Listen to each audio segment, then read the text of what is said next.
कक्षा 9 में संख्या पद्धति पर चर्चा कर रहे थे। तो अगली प्रश्नावली के लिए प्रश्न देखते हैं यहाँ पर।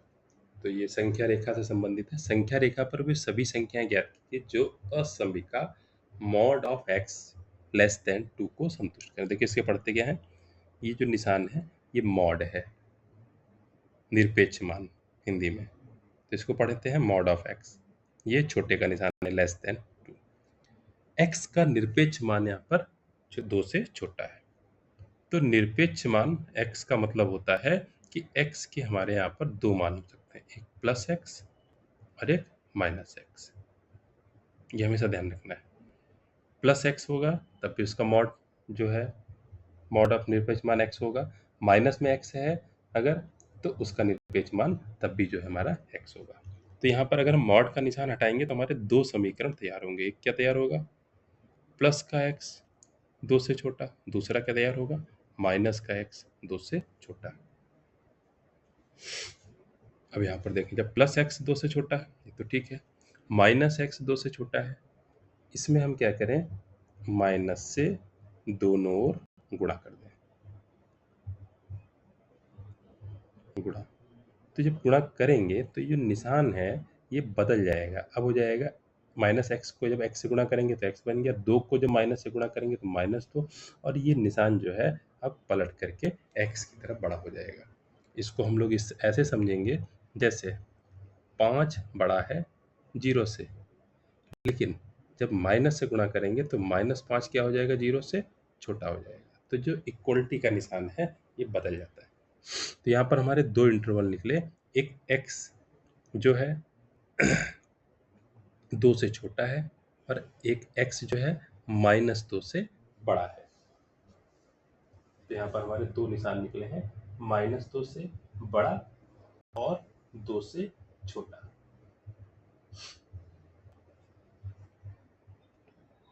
तो यहाँ पर हम देखेंगे तो अगर संख्या रेखा बनाते हैं 0, इधर -2, इधर +2, तो -2 से बड़ा यानी कि इधर और +2 से छोटा यानी कि इधर। तो क्या यहाँ पर भाषा लिखेंगे, यहाँ पर भाषा लिखेंगे कि मॉड x लेस देन 2 संख्या रेखा पर वे सभी बिंदु हैं जो -2 से बड़े हैं और 2 से छोटे हैं, -2 और 2 नहीं है। तो अब यहाँ पर देखिए हम पहला कह रहा है कि a अपरिमेय है, तो सिद्ध करना है कि -a भी अपरिमेय होगी। मान लेते हैं, कैसा तरीका बताया था, उल्टा, -a बराबर कैसी है, परिमेय। अब दोनों तरफ माइनस से गुणा, तो दोनों तरफ हम माइनस से गुणा कर देते हैं। तो इधर जब गुणा करेंगे तो माइनस से बराबर, तो ये क्या है, ये परिमेय चल रहा था हमारा, परिमेय, और इधर भी हमारा माइनस का निशान लग जाएगा। अब आगे क्या आएगा हमारा, माइनस माइनस क्या बन जाएगा, प्लस बन जाएगा, तो ये a बन जाएगी, तो ये a बन गई। और बराबर क्या चल रहा है हमारा, माइनस परिमेय संख्या, यानी कि हमारी अगर कोई परिमेय संख्या थी उसको हम माइनस से गुणा करेंगे तो माइनस से गुणा करने से भी वो परिमेय संख्या ही रहती है, तो उस पर कोई फर्क नहीं पड़ता। इसका मतलब क्या हुआ कि जो a है हमारी परिमेय संख्या है, लेकिन था क्या, a हमारी अपरिमेय संख्या थी। तो a थी हमारी अपरिमेय संख्या, यहाँ से हमारी a क्या सिद्ध हो रही, परिमेय संख्या, जो कि विरोधाभास है। इसलिए सिद्ध हुआ कि जो a है वो हमारी मतलब अपरिमेय संख्या है, इसलिए -a जो है वो भी अपरिमेय संख्या होगी। फिर यहाँ पर दूसरा, सिद्ध कीजिए कि एक परिमेय और एक अपरिमेय का योगफल सदैव एक अपरिमेय संख्या, एक परिमेय और एक अपरिमेय का योगफल सदैव अपरिमेय होता है। एक परिमेय, तो मान लिया कि जो परिमेय है वो a है और जो अपरिमेय है b है, और कह रहा है एक परिमेय और एक अपरिमेय का योगफल सदैव अपरिमेय होता है। यहाँ पर कह रहा है सदैव अपरिमेय होता है, ये हमको सिद्ध करना है। तो हम क्या मानेंगे, एक परिमेय और एक अपरिमेय का योगफल, हम इसको परिमेय मानेंगे कि माना ये परिमेय संख्या है, एक परिमेय और एक अपरिमेय का योगफल। अब हम क्या करेंगे, इसमें से इसमें से अगर a घटा दें तो a प्लस बी माइनस ए। तो हम क्या कर रहे हैं, एक ये परिमेय संख्या थी, इसमें से a घटा रहे हैं। a तो ऑलरेडी परिमेय संख्या है, तो a घटाने से जो उत्तर आएगा वो भी हमारा परिमेय ही होगा, क्योंकि परिमेय से एक संख्या परिमेय घटा रहे हैं तो उत्तर परिमेय ही होगा। अब घटाने से हमारा बचा क्या, a तो कैंसिल हो जाएंगे, b बचा, और b क्या आ गया इस तरह से हमारा परिमेय संख्या। लेकिन b है क्या, अपरिमेय। ये हो गया यहाँ पर विरोधाभास। ये विरोधाभास हो गया।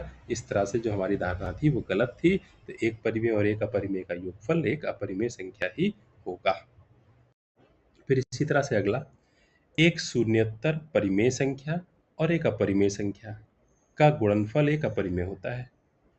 तो हम यहाँ पर मान लेंगे कि a परिमेय है, b अपरिमेय है, इनका गुणनफल ab हुआ। ab जो है अपरिमेय होगा, यहाँ पर कह रहा है। हमने मान लिया कि ab परिमेय है। अब इसको हम a से भाग कर दें अगर, तो अगर किसी परिमेय संख्या को परिमेय से भाग करते हैं तो वो भी उत्तर परिमेय होगा। तो भाग करने से a कैंसिल हो जाएगा, हमारा b आया, और b क्या आ गया, परिमेय संख्या। लेकिन हमारी जो शुरू में हमने मान के चले थे वो क्या था, b अपरिमेय। तो ये क्या हो गया यहाँ पर, विरोधाभास। तो ये विरोधाभास है, इसका मतलब जो हमारी धारणा थी वो गलत है। इसका मतलब जो गुणनफल है एक परिमेय और एक परिमेय का, वो परिमेय नहीं होगा बल्कि अपरिमेय होगा। फिर अगला, दो परिमेय संख्याओं का योगफल और गुणनफल सदैव एक परिमेय होता है, परंतु दो अपरिमेय संख्याओं का न तो योगफल न ही गुणनफल अपरिमेय होता है। ये हमको सिद्ध करना है। यहाँ पर दिया नहीं है यहाँ पर, लेकिन हमको दिखाना है। दो परिमेय संख्याओं का योगफल और गुणनफल परिमेय होता है। तो देखिए, ये तो जाहिर सी बात है, दो परिमेय संख्याएं जैसे 5 है 3 है, तो इनका योगफल कर दें तो 8 आया, ये भी परिमेय होगा। या 5 और 3 का गुणनफल कर दें तो ये भी 15 आया, परिमेय होता है। लेकिन दो परिमेय संख्याओं का न तो योगफल न गुणनफल सदैव। अब दो परिमेय संख्याएं हैं, जैसे मान लीजिए 2 माइनस रूट थ्री और एक है 2 प्लस रूट थ्री। इनको अगर हम जोड़ें तो जोड़ने से इसका उत्तर क्या आ रहा है, अंडर रूट कट जाएगा, 4 आ गया, यानी कि परिमेय। तो दो अपरिमेय संख्याओं का योगफल और गुणनफल सदैव, एक जो शब्द लगाया, अपरिमेय एक संख्या होता है। न तो इनका योगफल देखो यहाँ पर परिमेय आ रहा है, लेकिन अंडर रूट 3 और अंडर रूट 5 को जोड़ेंगे तो ये अपरिमेय, यानी कि अपरिमेय संख्याओं का योग दोनों ही आ सकता है, परिमेय भी आ सकता है अपरिमेय भी। और इसी तरह से गुणनफल, अगर हम गुणनफल कर दें, जैसे मान लीजिए 2 माइनस रूट 3 और 2 प्लस रूट 3, इनकी गुणा कर दें, क्या आ जाएगा, ए स्क्वायर माइनस बी स्क्वायर, यानी कि 4 माइनस अंडर रूट 3 का स्क्वायर 3, यानी कि 1, ये परिमेय आया।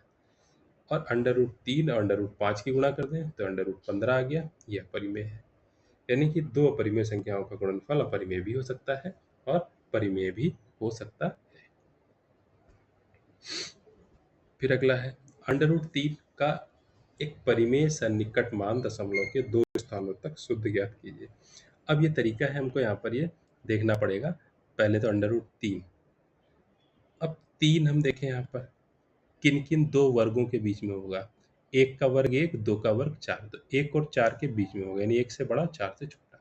अब वर्गमूल ले लें, तो 1 का वर्गमूल 1, 3 का वर्गमूल अंडर रूट 3, 4 का वर्गमूल 2, यानी कि अंडर रूट 3 का मान जो है 1 और 2 के बीच में होगा। अब हमें क्या करना है, अंडर रूट 3 का मान जो है 1 और 2 के बीच में हो गया, ये तो ठीक है।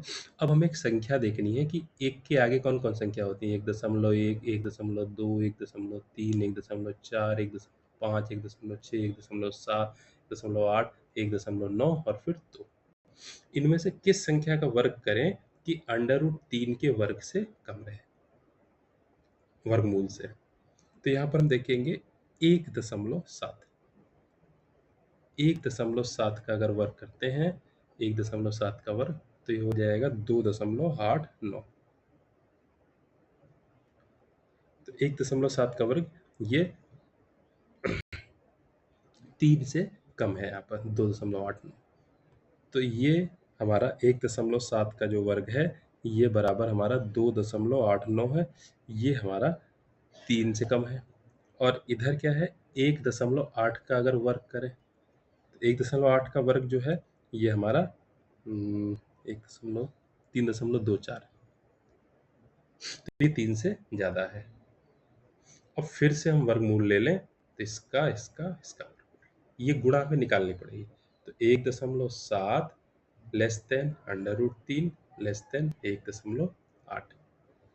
अब फिर से हम देखें, अब 1.7 के आगे संख्या क्या होगी? 1.71, 1.72, यानी 71, 72, 73, 80 तक पहुंचना है। इनमें हम देखें तो 1.73।